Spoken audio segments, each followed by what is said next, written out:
একুশের প্রথম প্রহরে ময়মনসিংহ টাউন হল শহীদ মিনারে মাদকদ্রব্য নিয়ন্ত্রণ অধিদপ্তরের পক্ষ থেকে অতিরিক্ত পরিচালক জনাব মোহাম্মদ জাফরুল্লাহ কাজল স্যারের নেতৃত্বে ময়মনসিংহের সকল স্টাফ শ্রদ্ধা নিবেদন করেন।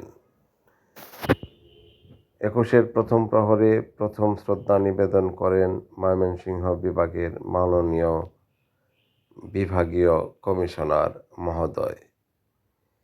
বিভাগীয় কমিশনার মহোদয় শ্রদ্ধা নিবেদনের পরই জেলার বিভিন্ন অফিস প্রধানগণ এবং রাজনৈতিক ব্যক্তিবর্গ সহ সকলেই শ্রদ্ধা নিবেদন করেন।